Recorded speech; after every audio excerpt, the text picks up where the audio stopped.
Hello and welcome to an algebra video tutorial learning about word problems and applying our understanding of linear inequalities to solving a word problem out. So here's the problem. In a math competition, 5 points will be awarded for giving a right answer and 3 points will be deducted for giving a wrong answer. If you want to get at least 60 points, how many right answers should you provide if you have given 6 wrong answers? Write an inequality representing this situation, then solve it, and then graph it. Okay, well, that's a lot to do here. All right, first thing we need to do, word problems. I want to define what my variables are. What am I trying to find? So we've got x and we've got y, right? In this case, what are the things that are changing or what are the things that I'm not sure what's going on? I want to find how many right answers. That's one of the things I'm trying to solve for. So I'm going to let x equal the number of right answers.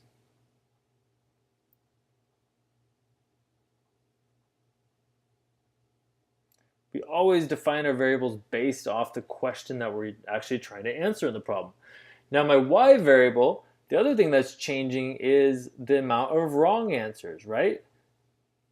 If I get answers wrong, that affects my overall score. So I got two variables going on, two things that are changing that are affecting my score, the amount of right answers and the amount of wrong answers. Okay, I've got my variables. Now let's actually start to do part one here. I'm asked to write an inequality. So an inequality maps out this problem. So let's look at the details in my problem here.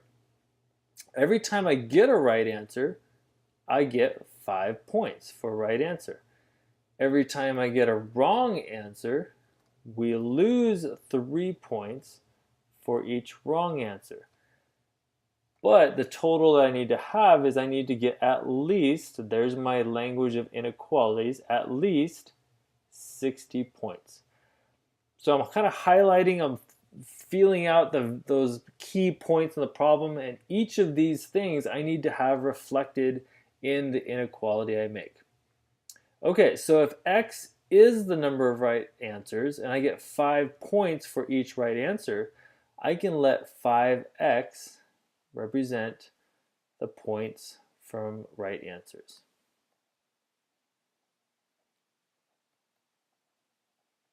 I'm just going to call it points from right. 5x. So that's positive number. 5 times whatever x is tells me how many points I get from the right answers.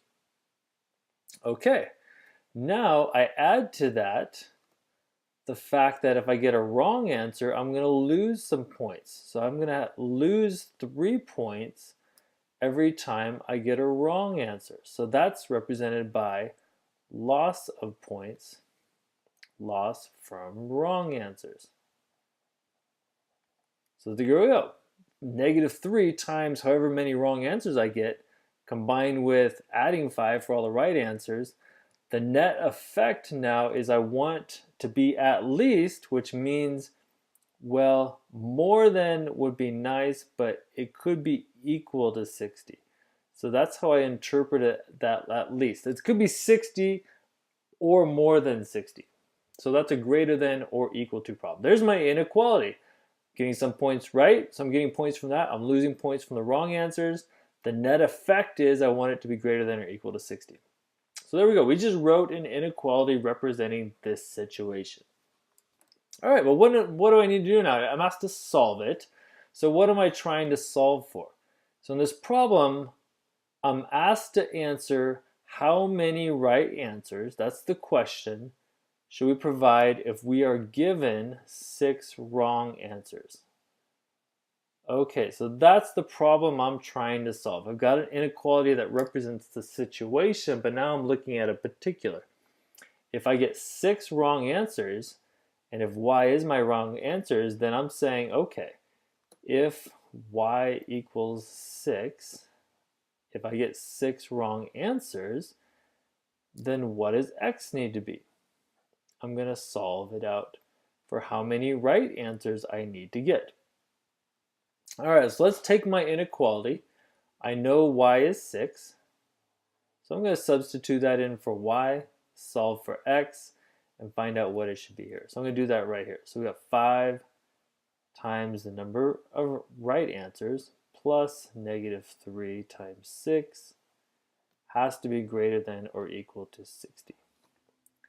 We're going to solve that out. So let's draw my little solving equations line, or in this case, solving inequality, and go step by step. First thing I'm going to do, let me get a good color here, 5x plus -3 times 6 is going to be -18, has to be greater than or equal to 60. All right, now I'm going to add 18 to both sides. I start to isolate my variable. Now I've got 5x, that goes to 0, is greater than or equal to 78. And let's divide both sides by 5. 5 divided by 5 is 1x, and x should be greater than or equal to 78 divided by 5 is going to be, let's see, 75 divided by 15, 15.6. Okay. Now, how do I interpret that? Does that mean I need to get more than 15.6 problems right? Well, sort of. I need to understand what this is saying. This is saying for my x value to make the inequality true, it has to be greater than or equal to 15.6. But x is the number of right answers, and I can only get a whole number right. Either get an answer right or an answer wrong. It's going to be a whole number. So in this case, if I solve it and interpret it, I actually need to answer that we need to get 16 problems right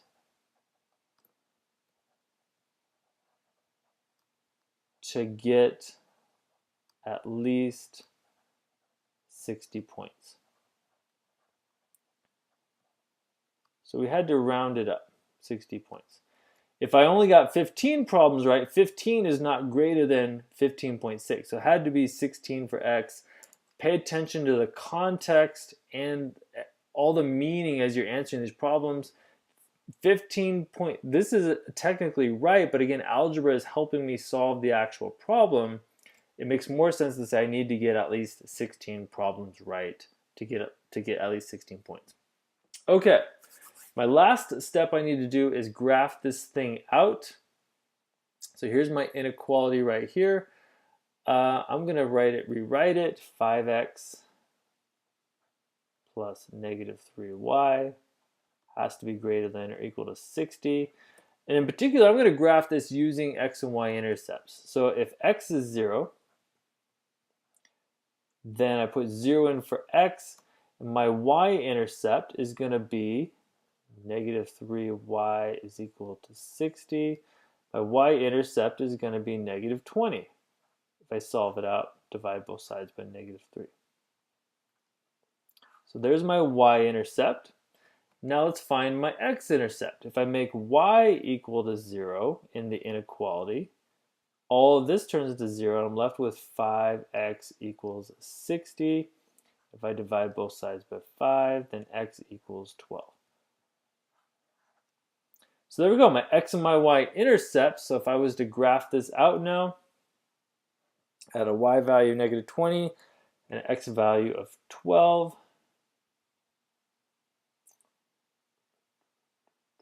let me sketch it here. This is going to be a really rough sketch, but I just want to get you an idea of what this graph looks like. So at 12 would be right about here for x value. -20 would be way down here.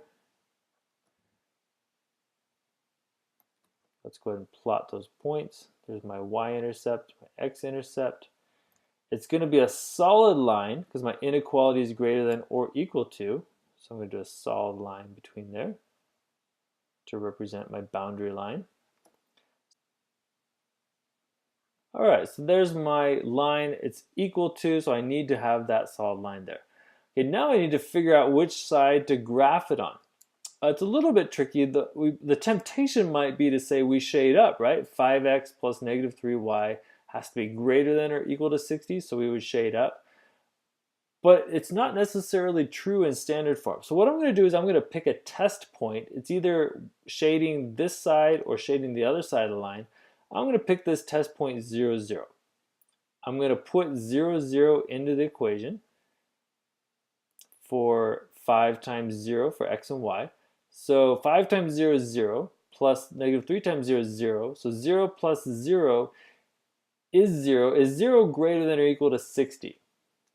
Well, that's not true. 0 is not greater than 60. So this point right here is not a solution, which means everything on this side of the line is not a solution. If that's my boundary line, then my solution set is everything on this side of the boundary line. So I'm going to shade all the solution points right there. So if you can't tell if it's greater than or less than or which side to shade, pick a test point, test it out by putting those values into the equation, and that can help you know if it's in the solution or if it's not in the solution and which side to shade. Well, there we go. So we took this problem, we defined our variables, we wrote an inequality, we were able to solve it based on what we were told, we answered the question fully, and then we even made a nice little graph to show all the possible combinations of points that we could get to get at least 60 points. All right, hopefully that was a helpful word problem for you guys, trying to understand how to work with linear inequalities and using linear inequalities to solve problems.